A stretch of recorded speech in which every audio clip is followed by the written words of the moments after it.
Welcome to the Better You Leadership Podcast. I am your host, Angela M. Odom. This is your space to grow your skills and leadership capacity.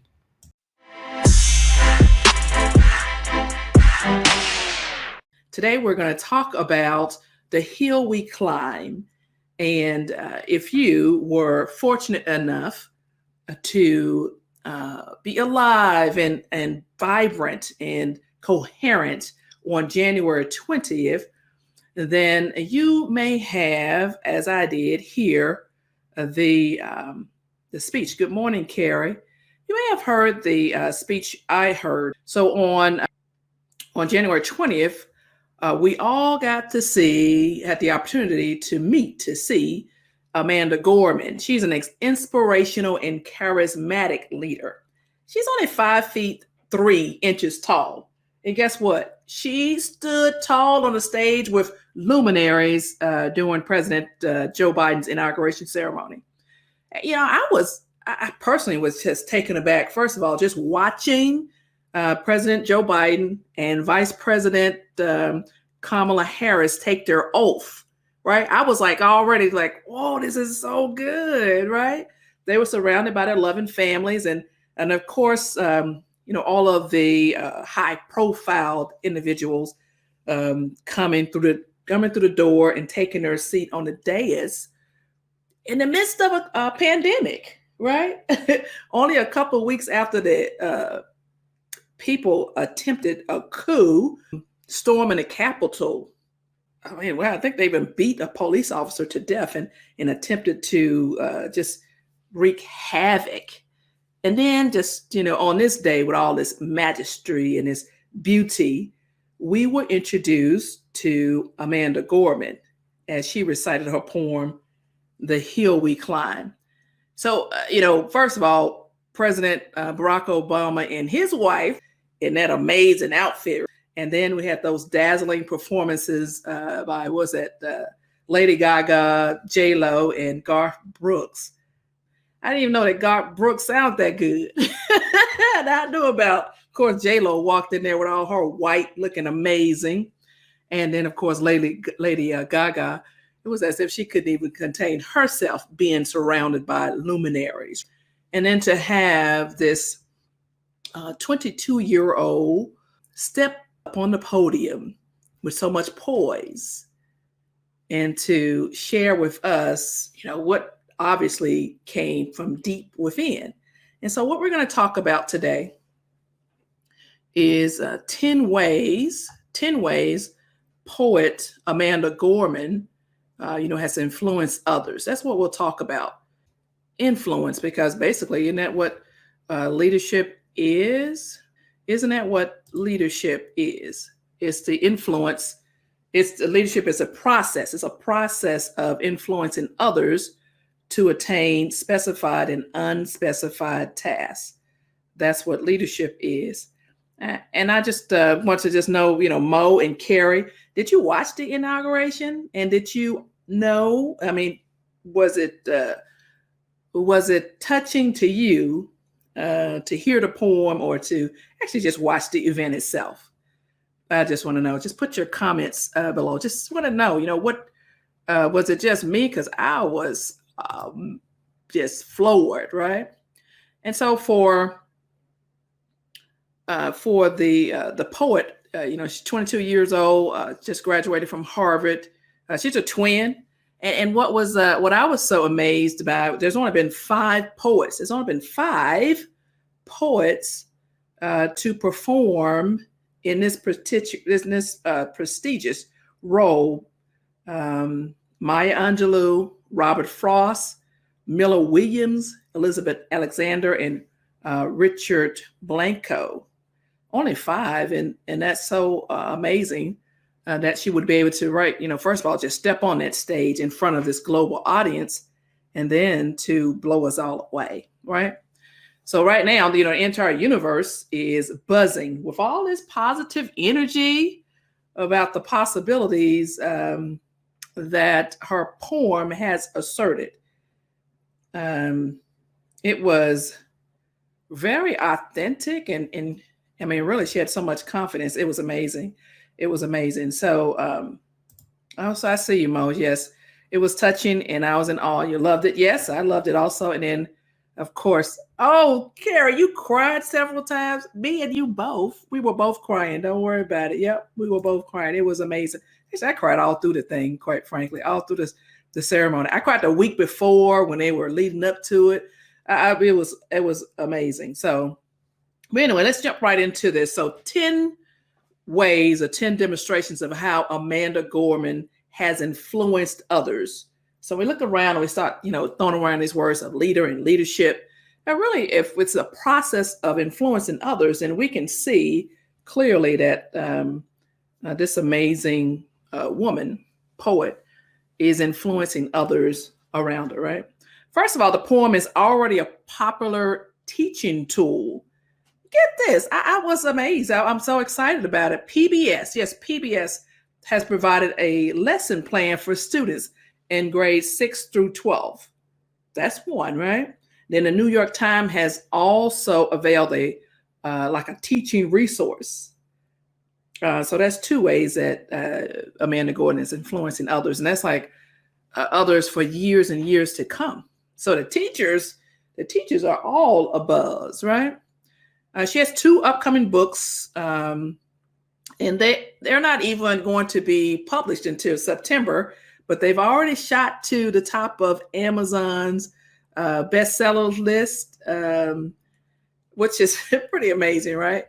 And she on her what she's saying is like, oh my God, she says, I am on the floor. My books are number 1 and number 2 on Amazon after one day, right?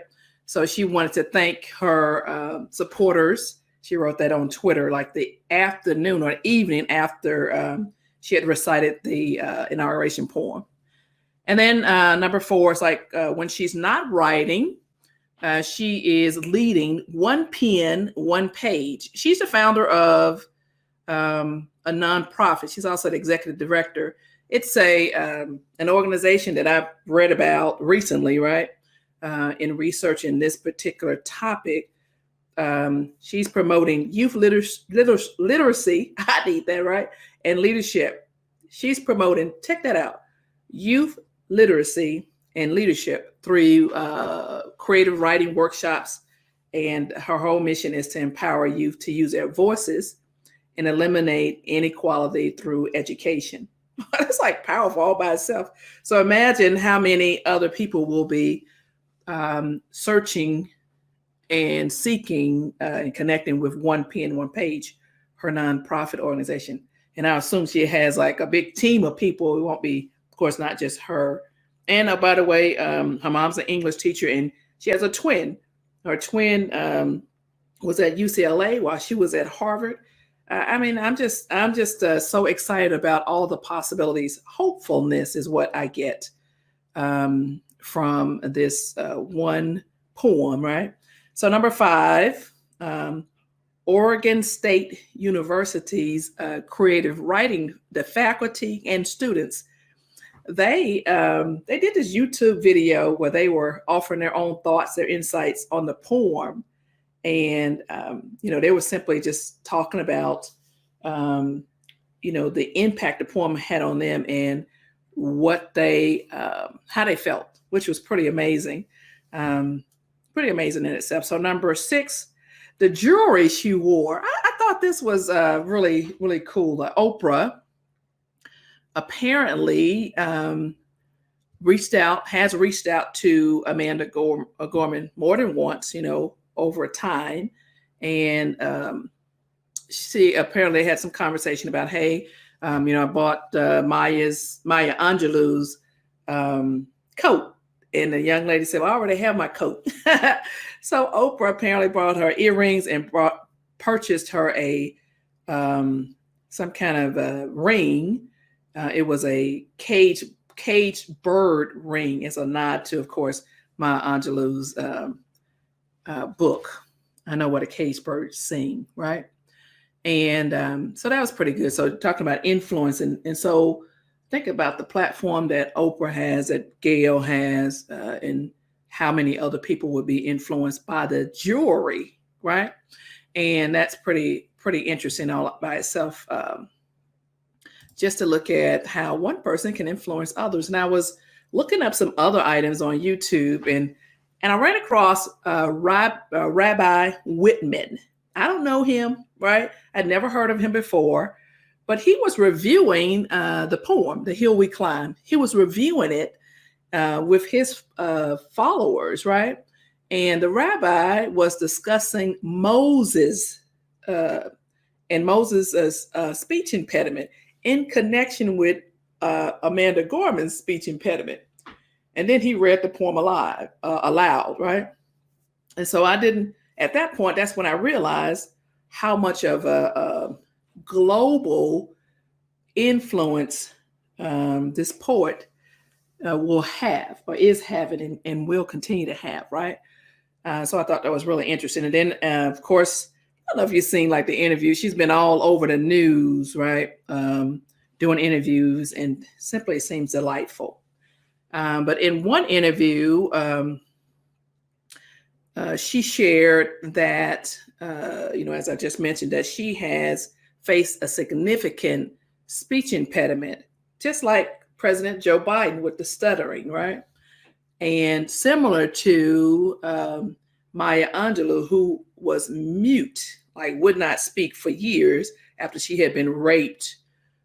She didn't speak for years because the grown man who raped her as a little girl, people around her killed him, right, for raping a little girl. So she thought that her voice had killed him, so she was mute. And so in the interview, anyway, in one of those interviews, Amanda Gorman was talking about her speech impediment and how she actually overcame it. And she said she learned how to speak by writing poetry. Now think about that. All of the people who actually help people overcome speech impediments. Think about that. Think about the schools now who enrollment will increase in their speech department, right? And that's amazing. And so in particular, she struggled, she said she struggled vocalizing the R sound. So she found like different ways to overcome that challenge. And then she noticed that rapping along with like rapid fire lyrics in the hit Broadway show Hamilton was actually the perfect solution. So to herself, she must have said, this is what in the article, it's like, if I can rap, if I can do those poetics at that speed with those incantations, that would be actually helpful, right, with the sounds. So that's what she did. So that's amazing. So just now we got to think about the influence on,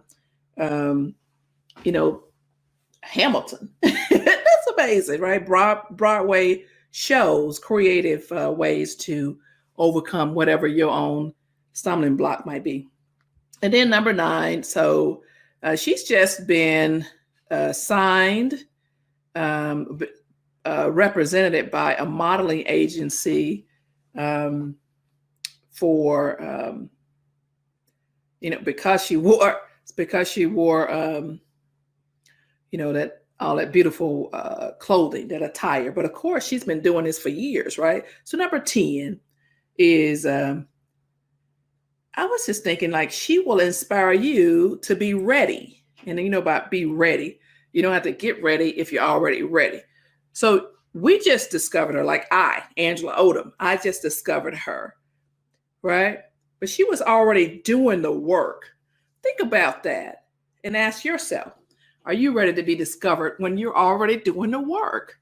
What will you be prepared to do? Just think about what she already had in place before the modeling agency reached out to her, before Oprah reached out to her, before the organizers of the Biden inauguration campaign reached out to her. Think about that, what she had to have in place. And she talks about for her social media platforms, after she finished the reciting the poem, she's like, you know what, let me just check my Instagram. And she was thinking maybe she'd gained like 1,000 or so more followers, but actually it went up to like 2 million within a couple of days, right? So to be prepared for that, all of her platforms, her notoriety, the fact that we have priests, we have English teachers, and we have publications all talking about her poem. We have the different Amazon, the different book publishing platforms, all talking about her different poems. And not just this one, she's written poems before. She's been already in the White House. She's visited the White House during the Obama era, right? She has been she's a Harvard graduate. So you just think about that. What is it you need to do right now to be prepared and be ready for whomever is looking to discover you? That's what I find is so amazing. So 10 things to know and admire about Amanda Gorman. We shared that. We talked about 10 ways that she has influenced others. And my question to you is, are you ready? Are you ready? What is it you need to put in place right now? And before we close this out, of course, I'm going to read it. I'm going to read the poem to you, right? I'm going to read this poem to you really quickly. And I just think it's amazing, really. And before we do that, I want to invite you to the next round of our Women's Leadership Intensive so that you are ready, right? So that you know what you want, so that you have a plan, so that you take action. So go to angelaodom.com and make sure you go ahead and register for the Women's 3-Hour Leadership Intensive. And of course, I'm your host, and we will help you to make some progress, right? So angelaodom.com. So I'm gonna go ahead and end this by reading the poem. And I think it took her like 5 minutes to read it. And I was just thinking about that. She has struggled with a speech impediment, walked up there with so much poise, confidence, and she just did what we all do, kept moving forward. So The Hill We Climb by Amanda Gorman. When day comes, we ask ourselves, where can we find light in this never-ending shade? The loss we carry, a sea we must wade. We've braved the belly of the beast. We've learned that quiet isn't always peace. And the norms and notions of what just isn't always justice. And yet the dawn is ours before we knew it. Somehow we do it. Somehow we've weathered and witnessed a nation that isn't broken, but simply unfinished. We, the successors of a country in a time where a skinny Black girl descended from slaves and raised by a single mother can dream of becoming president, only to find herself reciting for one. And yes, we are far from polished, far from pristine, but that doesn't mean we are striving to form a union that is perfect. We are striving to forge a union with purpose, to compose a country committed to all cultures, colors, characters, and conditions of man. So we lift our gazes not to what stands between us, but what stands before us. We close the divide because we know to put our future first, put our differences aside. We lay down our arms so we can reach out our arms to one another. We seek harm to none and harmony for all. Let the globe, if nothing else, say this is true, that even as we grieved, we grew. Even as we hurt, we hoped. That even as we tired, we tried. That we'll forever be tied together victorious, not because we will never again know defeat, but because we will never again sow division. Scripture tells us to envision that everyone shall sit under their own vine and fig tree, and no one shall make them afraid. If we to live up to our own time, then victory won't lie in the blade, but in all of the bridges we've made.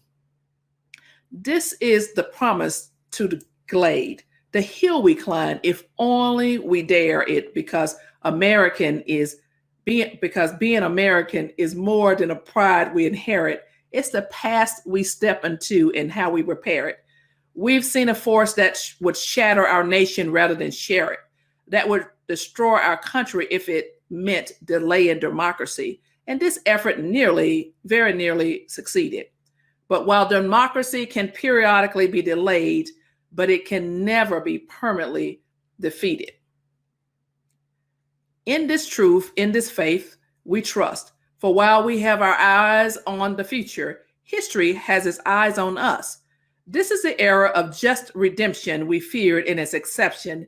We did not feel prepared to be the heirs of such a terrifying hour, but within it, we found the power to author a new chapter, to offer hope and laughter to ourselves.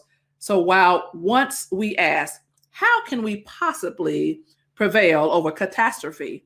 Now we assert, how can catastrophe possibly prevail over us? We will not march back to what was, but move to what shall be. A country that is bruised but whole, benevolent but bold, fierce and free. We will not be turned around or interrupted by intimidation, because we know our inaction and inertia will be the inheritance of the next generation. Our blunders become their burden. But one thing is certain, if we merge mercy with might and might with right, then love becomes our legacy and change our children's birthright.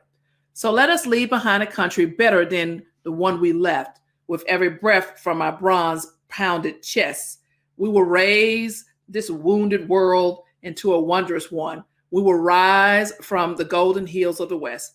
We will rise from the windswept Northeast, where our forefathers first realized revolution. We will rise from the lake-rimmed cities of the Midwestern states. We will rise from the sun-baked South. We will rebuild, reconcile, and recover in every known nook of our nation, in every corner called our country. Our people, diverse and beautiful, will emerge battered and beautiful. When the day comes, as we step out of the shade of flame and unafraid, the new dawn blooms as we free it. For there is always light if only we're brave enough to see it. If only we're brave enough to be it. I love this poem. So here at the Better You Project, we congratulate Ms. Gorman, and we cannot just wait to read her books. So it's our time, yours and mine, to influence others by writing our own poem, our own mantra, writing our own story. Again, my name is Angela Oderman. Of course, I am rooting for you. And today, again, I want to encourage you to go ahead and sign up for the next Women's 3-Hour Leadership Intensive. Go to angelaodom.com, and I look forward to seeing you. And as always, I am rooting for you.